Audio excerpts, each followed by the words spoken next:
You're ours. We're going to sell you the little.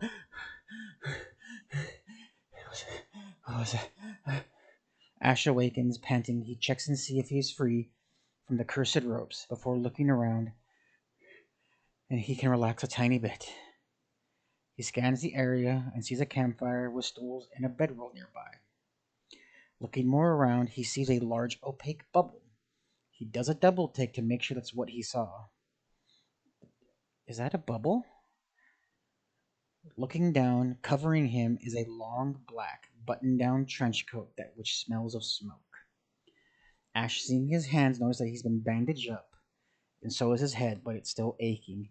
He pulls his knees into his chest and starts to hug them with his head down.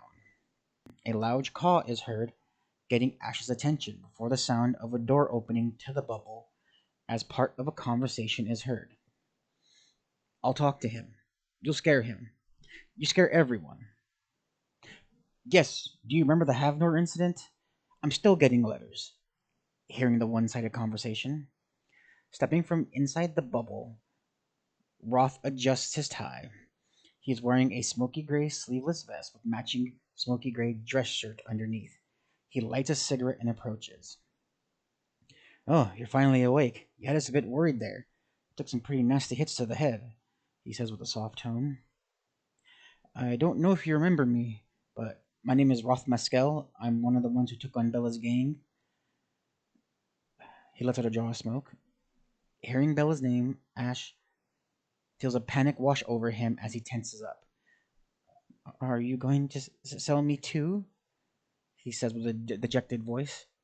No. You got it all wrong. See, we're the good guys. Kind of. Roth pulling over a stool to sit on. It's me and Topo, the big fellow. We catch people who do wrong. A puff of smoke trails into the night sky. I know you've been through a lot, and it's hard to trust strangers, but... Ooh. With a grunt and a cough of smoke, Ash has buried his face into the man's chest, hugging and wrapping his arms around him. With tears in his eyes, thank you.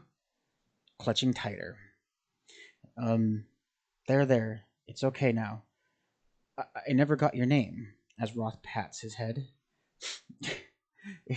my name is Ash. Still holding on tight. Roth lets out a smile. With a loud thud, Ash turns his head to see his other savior, Topo, coming from inside the bubble. With a big smile on his face, the giant blurts out, "Ah, Kitty, you're awake. Topo happy." As he walks closer. His ears twitching, Ash politely says, I'm not a cat, I'm a fox. Topo, was it? With a large gasp of air, Topo says, Puppy, even better.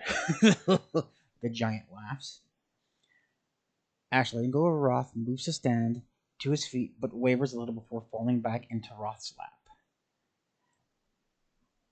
Here, Ash, let me help you up, Roth says as he stands up, bracing the foxkin. Ash takes a few steps with the guidance of Roth before stopping to look at Topo. With a pained expression on his face, Ash curtsies. Thank you both for saving me. I was so scared. As tears begin to drop into the dirt. Without warning, the Goliath grabs Ash by the back of his corset tunic like a mother cat picking up her kittens as he pulls him into a cradle hug. It's okay. Topo, Claudia, and Roth are here now. The expression on the Goliath's face turns warm. Ash smiles with joy after having been saved by these two extraordinary individuals. Taking a moment, he notices the vibrant forest is now become a shade of purple and orange twilight. Oh no, it's nighttime already? I have to. Mr. Helen's herbs, he says frantically. I'm sorry, I need to go home and make my delivery. People are counting. Mr. Helen is counting on me, he says before his ears droop down, hearing how far Bella and her gang took him. They took me from my home. I'll never make it on time. Oh, well, see about that. When we captured Bella, we put some conditions on her. And one of them was to tell us where her gang was originally held up at and how many they had. and, well, where they found you. As Roth lights another cigarette as the bright glow of the match illuminates the area. Ash eyes widen. Is this the cave where they found you at? Roth sending a puff of smoke into the sky. Ash can't believe what he's seen. The mouth of the cave with the moss-like curtain door. It was hours ago earlier this morning when his fate almost changed for the worse. Yes, Ash says, choked up. Mr. Topo, please. I need to go into the cave and get my pack. Mr. Helen needs the herbs. Trying to wriggle from the muscular Goliath's arms. Whoa, whoa. Ash, you're injured. At least let us help. Your leg seems broken, and I'm concerned about the bruising on your back, legs, and arms. Ross says in protective tone. But I... Ash says before Topo places him on his right shoulder. Lead way, puppy. Topo and Claudia will get your back. As the Goliath begins to head into the cave. As they enter the cave, Ash can smell the same damp stone floor and the smell of running water as he sits on Topo's shoulder. He is relieved that fate's wheel didn't turn for the worse today. Coming upon the opening inside the cave, Ash points over to some rocks, and Topo begins to walk over. Seeing his pack still intact, he tears up again. Mr. Helen! As Topo and Ash exit the cave, they see Roth packing up. Ash turns his head and sees her. Bella the tracker. Roles now reversed. She is the one that is captive. Bella looks up to her no longer treasure and sees Ash with his tongue out making a mocking sound in her direction.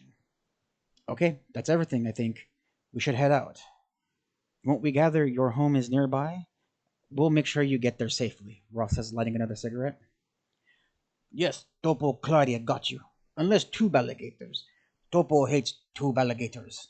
The giant nervously looks around the area. Tube alligators? A puzzled look comes across Ash's face. Roth puts his head in his hand. He means snakes. He's afraid of snakes. With a chuckle. They're wiggly and scaly. Topo no like. Still scanning the area. Ash giggles. It's okay, Topo. My village is this way. He points. And with that, the trio, with Bella in hand, begin their trek through the forest back to the city of Tok.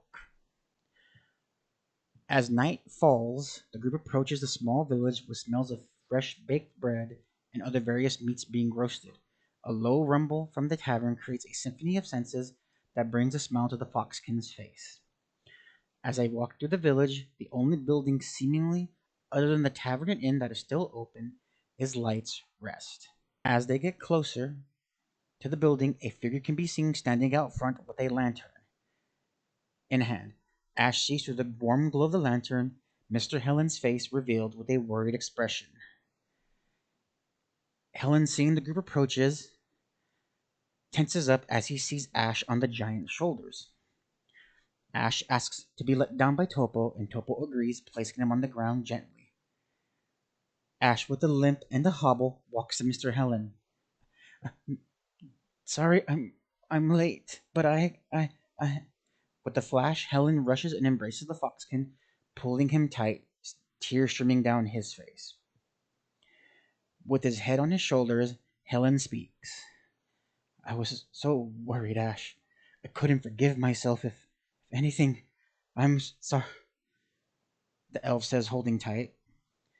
With tears in his eyes, Ash can't get as much as a word out, then a light whimper before Helen grabs his face and lays a loving kiss on the foxkin's lips. His tail begins to wag wildly. The two lock in a loving embrace. Ash feels the pain, the fear, and the world melt away, leaving the two of them in each other's arms.